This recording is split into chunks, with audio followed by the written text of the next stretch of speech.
Hello and welcome. This is Rooflemonger, my friends.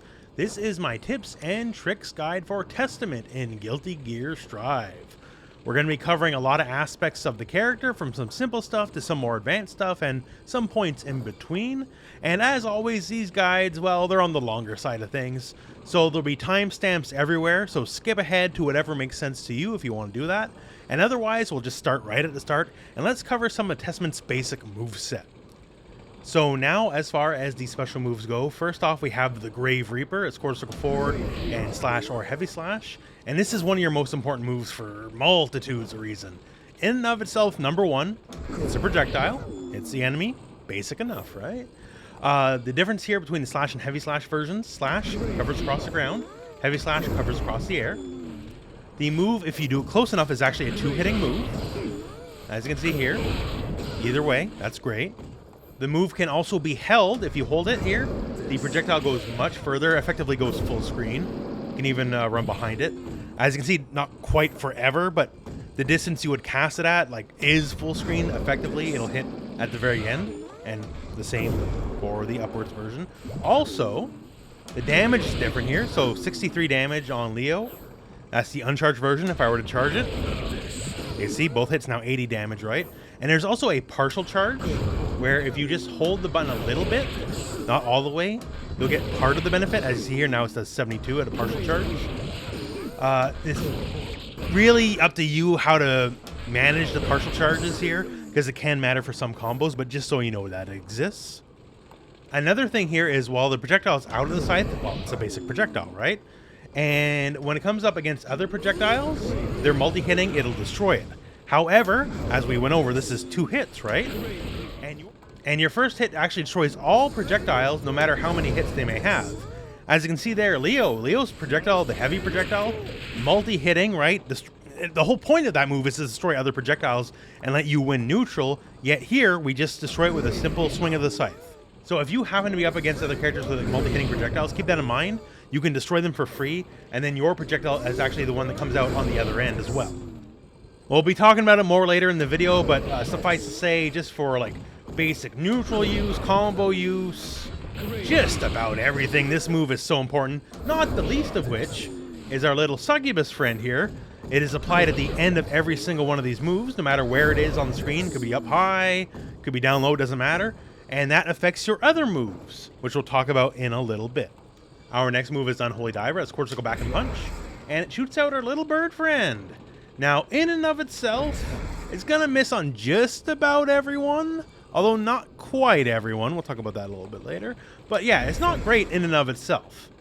But the thing is, when we have our little succubus pals on the screen, as we talked about earlier for the Grave Reaper move, whenever the succubus is on screen, if you shoot the crow out, it'll try its best to aim at the succubus. So if the succubus is up high, it'll aim up high. If it's down low, it'll aim down low.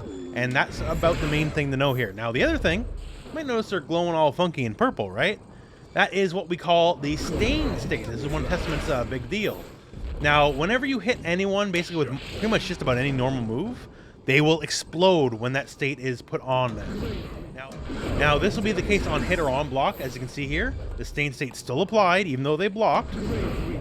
And it'll also explode on hit or on block. So it's great for combos, because if it does connect, well, then it basically just pops up the enemy, right? If it connects here, pop, oh, cool, and we do combos, all that kind of stuff. And if they block, it still explodes, and then it either makes moves that are kind of neutral or advantage even more advantage, like you recover before them because they have to block the additional hit, or moves that are a little unsafe, like say charged dust, for example, right? Or sorry, uncharged dust, that is. Uncharged dust, not very safe on block, but you do it and they block it.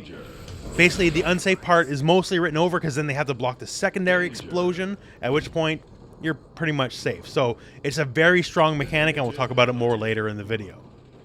Next, we have Possession. So Possession is quarter circle back and kick, and it's effectively a teleport. Now, here's the thing. By itself, well, you don't really got anything to teleport to. This is another move that is reliant on having the succubus on screen from the Grave Reaper. When the succubus is on screen, then you teleport to wherever they are. So if they're, say, like, behind the enemy, you go behind the enemy. If they're up in the air, then you go up in the air. Wherever they are, that's where you're going. Without them, though, you just kind of stay in place. Now, that said, one of the benefits of this move is, even if you have the succubus out, if you hold the button while doing the move, you still stay in place even if they're out. So it becomes a little bit of a mix-up, right? So say if they're directly in front of them and they know you're just going to do a dumb teleport and they'll hit you as soon as you teleport, you can do this, teleport, make them whiff their move, then potentially punish them. There's quite a few interesting and fun strategies around the whole teleport mechanic, and we'll cover that later in the video. Our final base special move is the Arbiter Sign. So this quarter circle back and either slash or heavy slash. Now this is a bit unique. So it's not a traditional projectile in the normal sense, like it doesn't travel across screen. It just hits wherever they are. And it does have limited tracking. So if I'm this close, it still hits. Do it again, well, it still hits. It tries its best to be wherever the enemy is. Doesn't quite work full screen though, as you can see here. It tracks to about 80-ish% of the screen. It still hits. And if you're a little too close, it'll still miss as well. So it basically has a maximum and a minimum distance to work with. Now the thing about this is it's a true high-low. So the guy who's on the ground bitey is a low. You have to crouch block this. And the one that looks overhead, well, it's an overhead. That one you have to stand block. And they're reasonably fast enough that it can be difficult to block these on reaction. One thing to note is the overhead one is actually a few frames slower than the low one. So when it comes to like combo ability, that kind of stuff, the low one's generally better because it just comes out faster. They do the same amount of damage either way. Also, these moves are not anywhere safe on block. Just like even a little bit. So the only thing that's going to keep you safe is distance. So right here, Leo can't punish because I'm just kind of far out enough. But if I was even like a little bit closer, then I get smacked, right? It varies character to character. Some characters can deal with this much easier than other characters. But just beware the numbers. If it gets blocked, it's incredibly negative. So watch out. Now, Testament has two super moves. The first here is Calamity 1, so it's double fireball motion and kick. And we get a big bitey. Arbiter Sign is little bitey. This guy is big bitey. The big thing about this move is this is Testament's only move with any kind of invincibility, effectively making it Testament's only real defensive option besides like universal stuff like backdash. So you can see here, move clearly goes through me here because I have my invincibility frames. That's great. Now, the move startup's a bit slow, so certain characters can still, do their move, you invincible through it, and then they're still allowed to block on the other end of things, and this move is very punishable. Now, thankfully, we do have a way around that. That'll be covered later in the video, and that's the main thing, though. So this is your only defensive option. That's one of Testament's weaknesses, is Testament's ability to control the screen is, like, second to none, but you're going to pay for it. But once the enemy's on you, they're going to be on you all the way. Testament's other super is Nostrovia, so this is double fireball motion and punch. And this is where our succubus friends come into play here. Now they do a couple hits, and they apply the stain state. This is the only other way to get the stain state besides the crow. Now the move in and of itself does not do as much damage as Calamity 1. So if you're looking just for pure damage, the other super is better. But this one applies the state, and that's the difference. Also, as a quick note, when you're in the corner and you're doing combos, it doesn't really matter what combo you're doing, but just as long as you're doing a combo, when these guys come out and they hit the enemy against the wall, you can actually sneak in an extra hit before they wall break. So like even if they already hit the wall and like you can see the splat, if you sneak in one extra hit real quick, it won't quite break the wall just yet. Then they'll do their last hit and break the wall. It probably won't come up that often, but just so you know. So now let's talk notable normals, and this is where Testament really shines, because Testament's normals are amazing. Testament has some of the best normals in the game. So let's start with something basic, right? Stand Slash. So Stand Slash has absolutely ridiculous range, as you can see here. This is a range that a lot of characters simply cannot contest, because their stuff doesn't go as far. This move comes in at 13 frames, so for what it is, fairly reasonable considering the amount of space it covers. It's a little bit negative, but from the ranges you're going to be doing it at, that does not really matter. On counter hit, it's a natural combo into the projectile as well. And for the most part, you can feel pretty safe just canceling in the projectile no matter what. There's a couple exceptions, and there's a couple counter exceptions, and that'll be its own segment a little bit later on. But yeah, just really dominant poke. Much the same here. Stand heavy slash. So stand heavy slash is also 13 frames. So it's exactly as fast. So meaning, effectively, if you're at a range where this will hit, there's no real reason you should use stand slash over stand heavy slash. It's going to connect anyways. Also, it has several marked advantages over it. So stand slash has a hurt box, like it's the whole move, right? And on a lot of dominant pokes in this game, that's kind of common. It's not that's just how it is. So if you happen to whiff the button here, you can get whiff punished. Like, it's not always going to happen, but it can happen, right? It would take someone really on the ball to do it, but it's doable. Versus on stand heavy slash, there is no hurt box on the actual part of where the weapon connects. The hurt box is on Testament themselves. Like, the only Testament can be hit. So that same scenario is not going to play out. There's nothing to be hit. In fact, though, other moves, like, say, stand slash, a lot of characters have a hurt box attached to their ranged normals, right? But since you don't really have as much of a hurt box, and they do, this means there's a lot of situations where either you can whiff punish people or get the big boy counter, because it is a heavy attack, so it'll trigger the heavier of the normal counterattacks, right? At worst, you might hit a situation like that where you might trade, or if it's a little too deep. But yeah, this move has a very disjointed hitbox on it, so the part that where you can be hit is much further behind the part that can hit the enemy. So very good. Forward heavy slash, another gigantic normal, bounces on regular hit, doesn't even need a counter hit. So that means on regular hit, you can always get like some sort of combo, even if it's something as basic as that. That's still a decent chunk of damage, right? Another move that's pretty negative on block, but negative on block if you're using it at the correct ranges won't really matter. There's not going to be realistically much that can punish you, so that's fine. The thing is, just don't whiff the move. You whiff the move, like here's me whiffing the move, then holding up. You see how long Testament takes to recover? Like, if you whiff this move, you are done. Capital D, done. So don't whiff the move. Hit it at the absolute tip of the move, sure. Basically, anyone short of Axel cannot compete with this range. Even Potemkin has trouble. Like, this move has more range than Potemkin stand heavy slash. That's very ridiculous. So when it comes to controlling the screen, it's great. Also, it hits people who are like an instant air dash height. Like, it knocks them just clear out of the sky, right? So unless they're doing full jumps, they will get hit. So it controls a giant part of the screen. Another very notable normal, while it's not a cool and sexy normal, is 2P. So 2P is Testament's single fastest move, coming in at 5 frames. So when you're in that situation, it's hard to breathe, you're being pressured, and you got to throw out something, this is the button. Either you can just let it chain into itself, which is alright, although it does go into 6P. That is a natural combo. And 6P also goes into the Calamity 1 super. So if you want just a little bit of damage, you can do that. Otherwise, you can toss out a Reaper, just have a little bit of pressure after the fact. You're not getting a lot off this. Testament's not a character that gets a lot off a jab. But once again, it's your fastest move, and in situations where it's hard to breathe and you got to do something, this is the move you have to rely on. Crouch slash is also a very good move here. It has a decent amount of range, not as much as your big range pokes, sure, but decent amount of range. Also comes in faster than your big pokes, your stand slash, stand heavy slash. It is 11 frames, so when you're in the range to use it, it's basically just a better button. Also is a natural low, right? So catch people sleeping and tapping their toes. Naturally chains in the heavy slash, so if you're just looking for like basic stuff, this is a normal combo.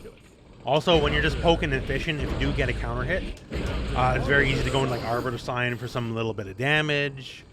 It will also naturally combo into Crouch Heavy Slash on counter hit only. Crouch Heavy Slash is a monstrously long move in terms of startup. It's one of your slowest moves you have, but the counter gives you that property to work with. And from there, you can go into another Arbiter Sign. You can make them kind of wake up into the Reaper here and get the Succubus, as that'll connect, and you can use whatever gimmicks you want to go from there. So just a solid poke all around and gives fairly decent rewards. Another not sexy button, but very critical, is stand kick.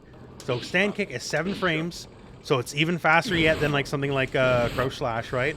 And does naturally combo into the sweep. And since it naturally combos in the sweep, that goes into the Reaper, and it's a great source of just a very quick button at a range, right? The distance here, as you can see, is pretty good. It's not bad at all, right? And you get decent enough rewards if it connects. If you're a bit closer, then both hits of the Reaper will connect, so that's even more damage, right? That's pretty decent damage, too, for what it is for a very low risk option. But basically, the closer you get to the enemy, the faster the buttons you want to use, right? So like 13 framers to 11 framers, and then to 7 framers. So just keep in mind, each move is like successively faster than the other, and the closer you are to the enemy, that's the move you want to use. Also, on the air end of things, just to mention Testament's jump and kick. So jump kick is very similar to like Iori from King of Fighters, or Master Roshi, if you will, in Dragon Ball FighterZ. So it is a very, very, very natural and easy cross-up, as you can see here. Testament kicks behind themselves, as you can see, while they're doing, like, even neutral. They're kicking behind, right? And the hitbox is exactly what it looks like. So kick behind. Also, if you're up close, it will still hit the same side as well. So it's just easy baked-in cross-up. While it doesn't exactly have, like, a lot of hits done, it will combo into stand kick. And, of course, as we already went over, that kind of stuff, right? So just, it's a nice tricky button here, so just keep it in mind. Now, our next section here, just real quick, coming off the notable normal section, we talked about how stand kick goes in the sweep, and you can get little hits off that, right? Now, crouch kick in the sweep, much the same, right? Just since you're starting with a low, just does a little bit less damage, but other than that, it's the same kind of deal. There's just one little issue with that. Stand kick in the sweep, there is no gap. Crouch kick in the sweep, there is a gap. Now, on the low end, that means people can backdash out of it, which isn't the end of the world, right? But just keep it in mind. On the higher end, it means people can do something invincible through it. So it's just a crouch kick into a sweep, so the gap isn't huge. 90 times out of 100 people are not even going to be aware enough to do anything about it, because, you know, it's a very small window, right? But just beware that it does exist. So don't act too shocked if someone mashes an uppercut through it, is what I'm trying to tell you.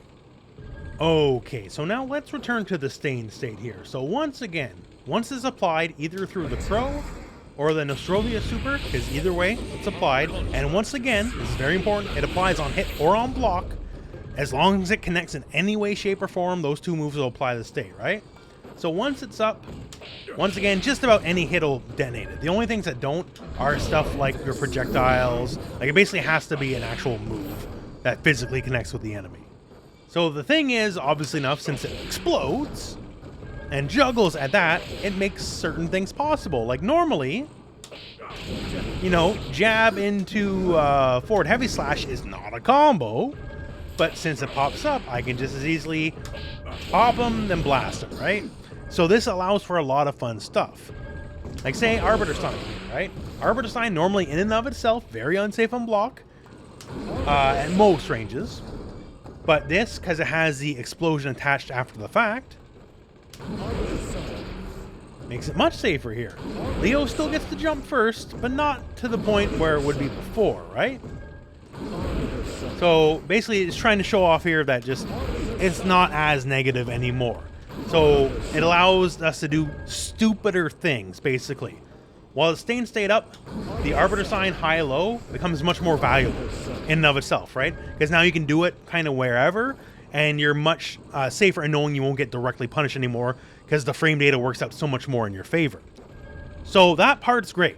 It makes unsafe stuff more safe. But now, once again, Arbiter Sign, right?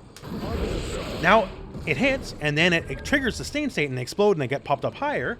So this effectively means I get new combo potential because I can just do a second Arbiter Sign, right? And I can get just a little bit more damage from a further amount of the screen away. Same thing here, like a fully charged dust is great.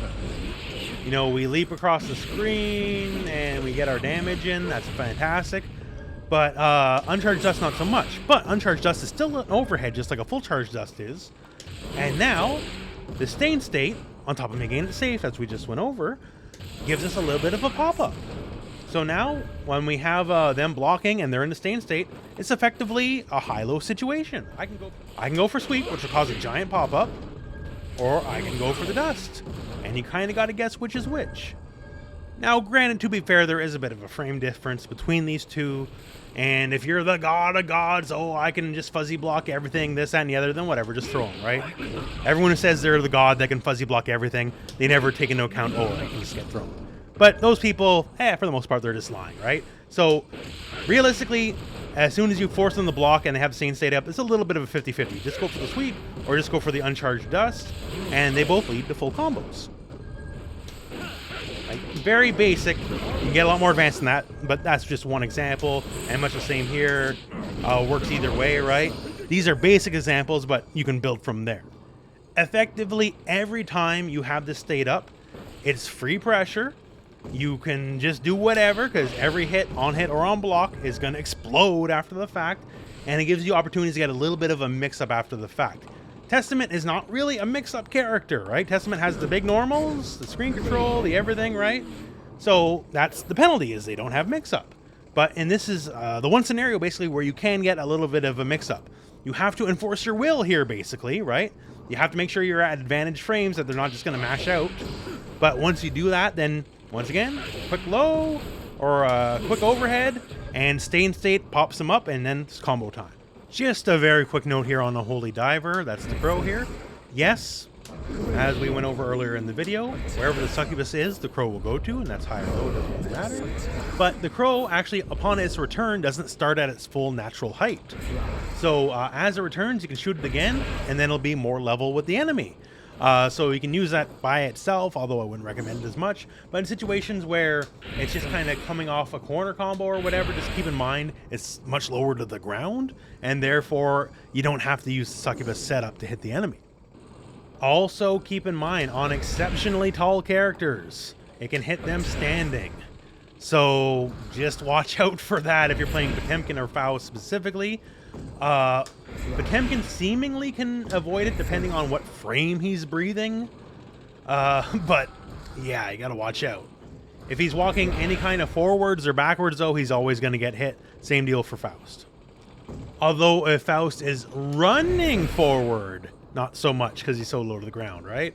But if he's in his walk state versus a run, then it'll connect. So now coming back to talking about Pokes and Grave Reaper. So on counter hit, natural combo, that's great. At worst, it's like pressure if they block and just are passive about it.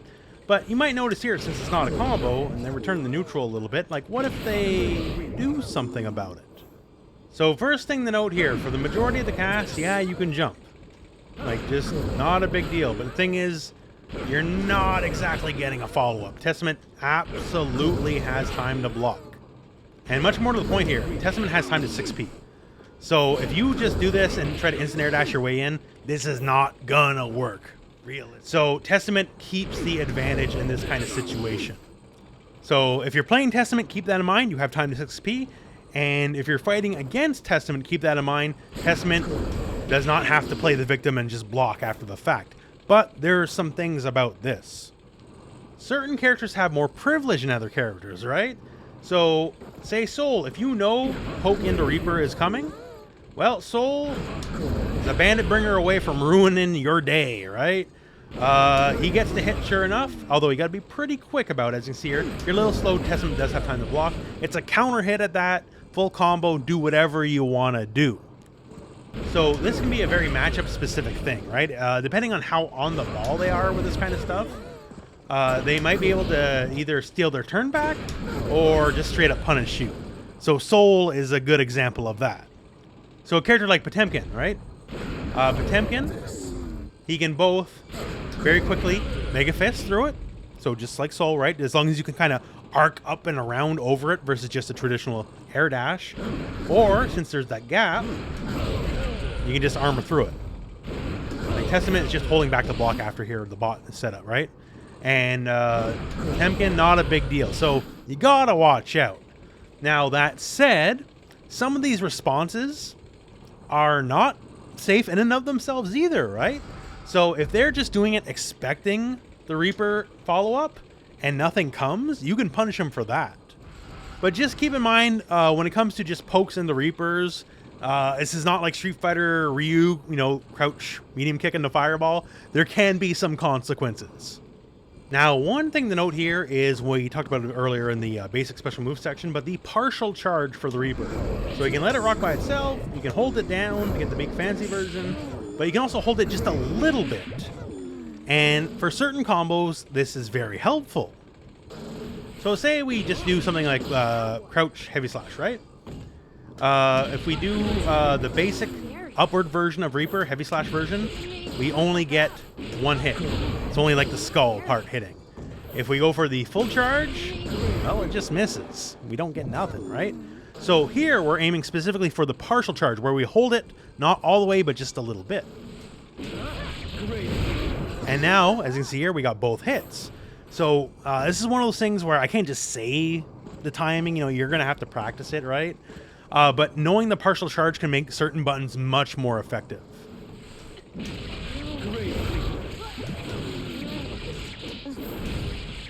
A pretty decent combo, right? Good chunk of damage. But that's only possible thanks to a partially charged Grave Reaper.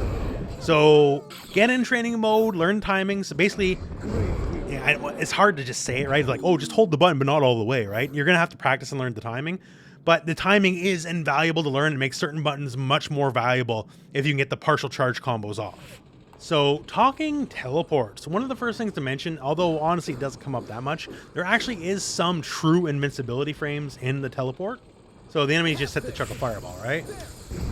So we can actually just go right past it. Much the same like a 6P, although it's full invincibility everywhere, not just an upper body invincibility. Not going to come up that often, realistically. It's invulnerable from frames 16 through 25, according to the Dust Loop. But just so you know. Now, here's the big stuff. So, once again, as we went over, wherever the succubus is on screen, when you teleport to the succubus. That's all well and good. There's a lot of situations, though, where you're going to want to use this, and you're going to be just directly on top of the enemy. So once again here, stand kick into sweep, basic combo, right, applies the succubus state. And we can just teleport right after the fact. And we're on top of them. We don't got to run across the screen, jump, air dash, this, that, and the other. We can just teleport and we're there. So let's say in this scenario here, right, this is a basic combo, and Kai is going to wake up, do crouch punch. It's a 5-framer, it's as basic, fast as normal, right? So if we can beat that, we can be rest assured we can pressure him. And not only did we beat it with a much slower button.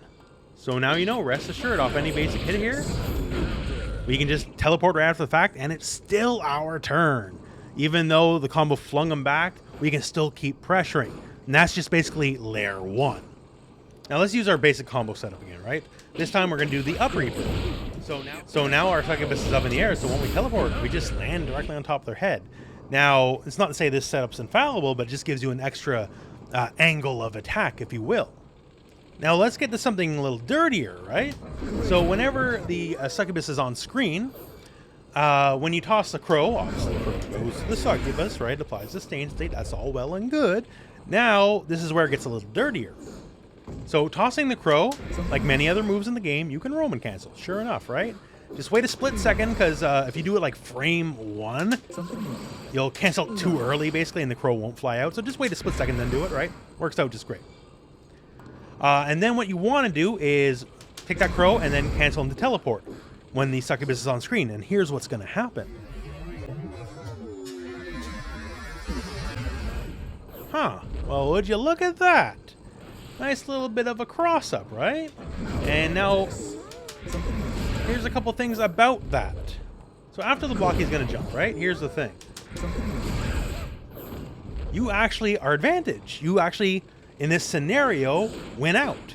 So now let's try to have him do his crouch punch, and we'll do our crouch punch, right? They're both 5-framers. Oh, would you look at that? We won, because we have the advantage. So in this scenario, if they try to hit buttons, they're gonna lose. And the further the bird has to travel, the more plus you are when you do this, to the point where, like, we can do a much heavier button than just crouch punch, right? That's a slower button. We still won out in the end. So this is a nice little lockdown anywhere on screen. As long as they're standing and they're not in the air or doing this, that, and the other, it's effectively not really possible to react to this happening. And as we went over earlier, once, it's established, and they're a little scared, maybe they stop hitting buttons as much, then you can just go for an overhead or a low, right? And try to pop that stain state into a full combo. So this is some of the trickier layers of stuff we have to work with when it comes to teleports. And yes, because I know at least one of you out there is a real smart cookie, what about throw, right? Throw is the fastest button anyone really has. It's 2 frames, so a lot faster than crouch punch. About that. If you are exceptionally close when you try this, yes, you will get thrown. But once again, the further you are out, the more advantage you are. So from just even a few steps back, at that point it became true block stun, right? Let alone just having a gap. So once again, the further you are back when you attempt the setup, the better it is in terms of frame data. Like if you do it from like literally full screen, it locks in so hard you can't even stop the dust. Like that's how much frame advantage you have. So just keep in mind, yeah, if you do it really close, throw becomes an option for the defender, but any other range besides that, not so much. So now to talk about throws and the Reapers, and more so the corner throw, but just as a basic thing first here. So your basic throw knocks down the enemy. Great, perfect, right? And if you toss out a Reaper, they gotta wake up into it. There's not really anything they can do. Like say they try to jump out, right? You're just gonna wake up into it. There's no jumping out in time. Just doesn't work. The bot set the jump in, right? So not gonna happen. The one thing mid-screen you can do though is you can backdash it. That, fair enough. Like the succubus is still on screen, that's great, but you can backdash it.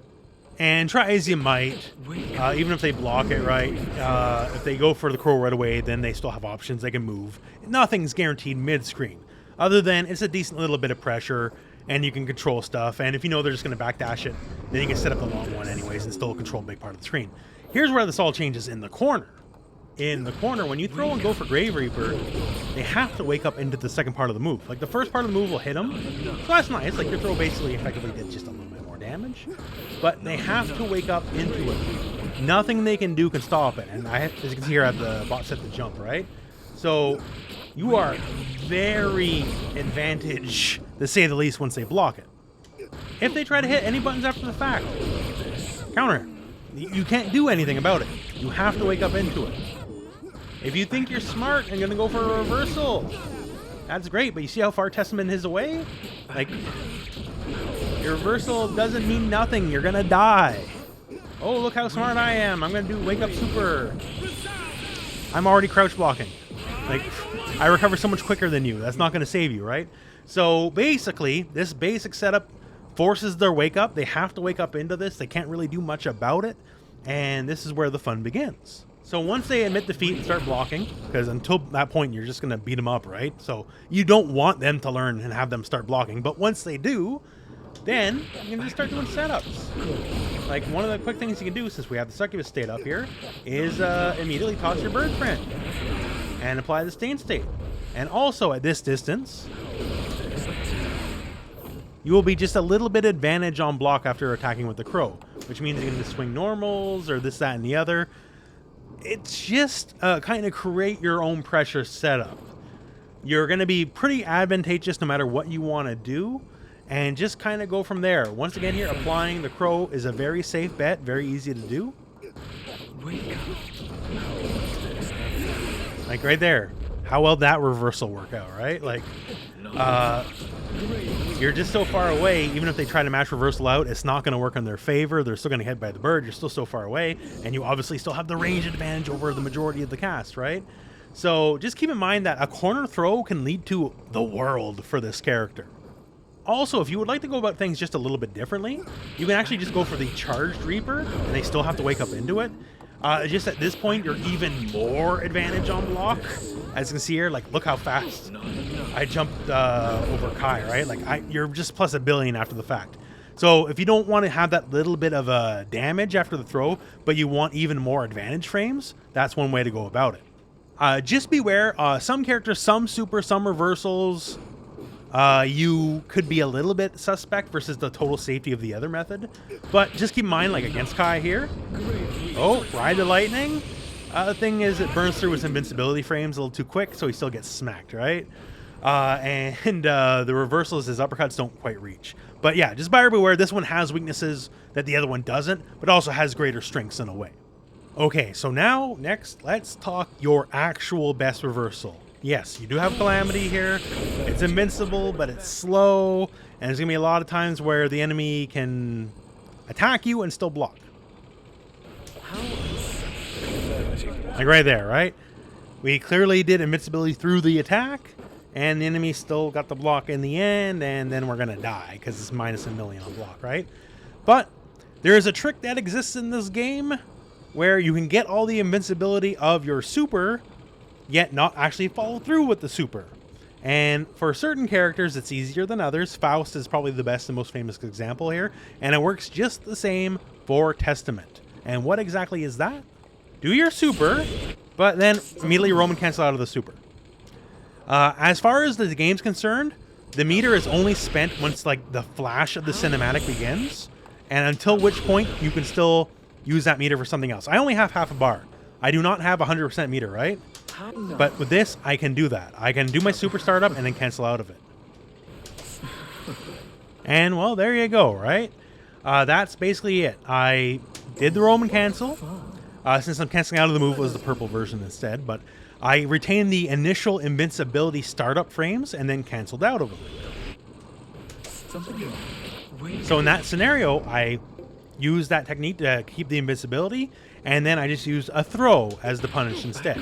Obviously not the same amount of damage. The super does more damage than the throw, but in those scenarios here, I'm safe in a way I'm not safe doing the base raw super. Now keep in mind, it's very easy to screw up, right? If you are a little too late or a little too early, you're going to get either the super off or you'll just kind of RC and get smacked without getting the proper invincibility frames before they start up. But this is just a technique that can save your life. Once again, the mechanics of it are fairly basic, right? Just super, and then immediately RC the super. There's a timing element to it, but it's not too difficult. In the end, that's basically Testament's actual best reversal, especially against stuff like jumps, right?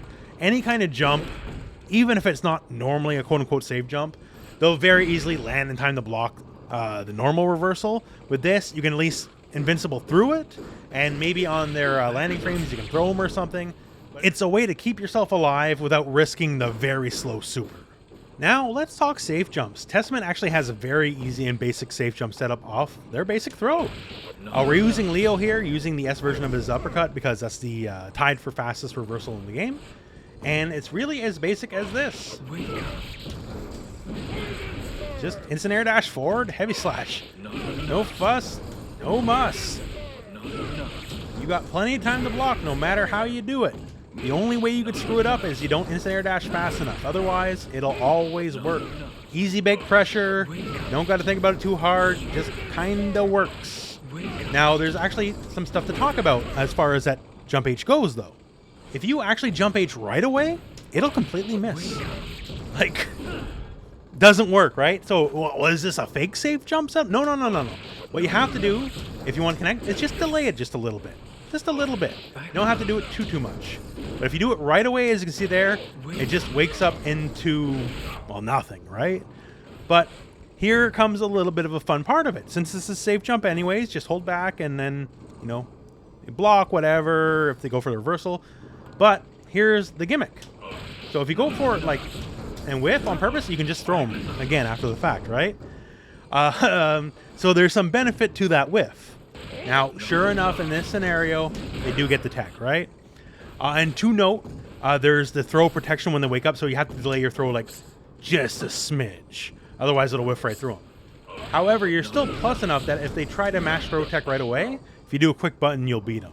It'll have to be crouch jab specifically because that's your fastest button, so it's not the biggest reward, but still, you can get some stuff off of it, so it's not nothing. But yeah, that's just layer 1, and then layer 2 is you just delay it, and then if they wake up mash throw to try to stop the throw attempt, they get cranked by the scythe. And both options are the safe jump, so even if you do it quick to whiff on purpose, or if you do delay, both of them get to block even the fastest possible reversal timing. So just basic throw, IED, jump H, whiff, or not. Great safe jump setup, really good pressure. Another safe jump setup is just whatever into sweep into Up Reaper. Since it leaves a succubus, you can teleport to it and just kind of jump and land on their head. As you can see right there, so got the block clear as day. Now, keep in mind, this doesn't work against the absolute fastest reversals. We had Leo earlier. Leo's fast reversal is faster than Kai's. So Leo and Soul have the fastest possible reversals, but anything short of the fastest possible reversal, like Kai, even his quick one, it's still slow enough that we can safe jump through it. So once again here, if he tries to reverse, we get the block. And if he is passive or just doesn't do anything, we land and conk him on the head. So that is the safe jump setup for this one. One fun thing to know is the great Faust item scan. So when there's an item on screen you teleport, you pick up all items across the way. So Faust tosses a donut, and even though we don't physically touch it, when we teleport across, we pick up the donut. Say it's something negative like the banana, right? Like, we'll get the benefit of the heal, but we don't trip on that nasty old banana peel. Although, some other negatives, like say if the afro's out there, when you teleport, you will teleport and pick up the afro, just so you know. But basically, any item that's along the way, when you teleport, you pick up everything along the way. And the main reason you want to know this is when, well, the trumpet's on the screen. When trumpet's on the screen, it's always the biggest fight over the trumpet, right? Every Faust player, their worst nightmare is you getting the trumpet over them. And as long as you got the succubus up on the screen, you just teleport through it, and that's all there is to it. Now, this is specifically for the grounded teleport, just so you know. If you're, for whatever reason, have like the air teleport up, you will not pick it up. You can manually land on it if you want, but only the grounded teleport from the ground version of Reaper will let you just pick up everything on the way. Still, it's a key part of the match, so you should know it. And finally, just what's the basic game plan? So we've already gone through a lot of like tips, gimmicks, gigas, this, that, and the other. But the big thing is Testament has more range than most characters, and this is the thing that needs to be used and abused. Be it stand slash, stand heavy slash, forward heavy slash, crouch slash has very good range for what it is. The fact that Testament has all sorts of air control in projectiles, either on the ground or in the air. The fact that Testament has a lot of screen control through the projectiles, be it the base version, be it the charge versions, which are a longer and bigger thread across the screen. The fact that they're all air okay, and you can attack from angles a lot of characters cannot. And the fact that you can like run away from angles a lot of characters cannot with like instant air backdash and the fireball, that kind of stuff. Screen control is the name of the game. Not to say Testament doesn't have any damage. It's just, you know, it won't rip 90% of your life off like a Soul or Potemkin will, right? A lot of the match is just simply chipping away. But you have the chip away tools that other characters don't. So judicious use of the Reapers are great. Knowing when and where to apply Stain State and when to abuse Stain State, because this is where you start getting mix-up and pressure potential you otherwise cannot get. Be it either making unsafe stuff safe, making safe stuff safer and then more advantageous, or getting mix-ups that you otherwise cannot get, as we talked about earlier. Like, even little stuff like, oh, you got the succubus on screen, it's kind of just pressure and teleport after the fact, this, that, and the other. Testament's very unique. Now, the big weakness, as we've gone over, is Testament's got no defense. Like, for one, Testament is a below-average health character effectively. Testament's defensive modifier is lower than average, so they'll take more damage. And also their guts rating is very low. So when you get to low health, you're just going to be taking more damage. You're just going to be taking more damage across the board, basically, right? So it's easier to get blown up, and when your only reversal is the super, which is nebulous use and a backdash, you know, you got to work with what you got, and that's controlling the screen. Think of Testament like a building block, if you will. Like, you already got your basic tools to work with that are good, but the building block is you're building towards getting a succubus up. You're building towards a succubus to get the crow to apply a Stain State. And then when the Stain State's up, then you can go crazier than you otherwise could. These are the things you're looking for. You're setting everything up to break everything down after the fact. And then you can get your big damage and your big rewards. But thankfully, you have the tools for the setup. Once again, I keep harping on this, but I really just want to hit this home. Testament can attack from ranges other characters, for the most part, can't contest, right? And that is the biggest strength, and this is where you build your empire from. Testament is the screen control character, never forget it, and that's the goal you're going for. And here we are at the end of the video. If you could spare a like on the video, that'd be sincerely appreciated. It's taken quite a while to get this all together. And I think Testament's a really fun character. Personally, this is just me speaking, not speaking for anyone else. I think Testament's my favorite DLC since Gold Lewis. Everything about the character, aesthetics, gameplay-wise, well, everything. It's out of the park, complete home run, big fan. Especially because Guilty Gear Strive, specifically, has a much higher slant towards, like, just non-stop aggressiveness. Having a character that wants to slow it down just a little bit, you know, play neutral, play mid-screen, I find that very refreshing personally. So, just big fan of the character, and I hope you are too.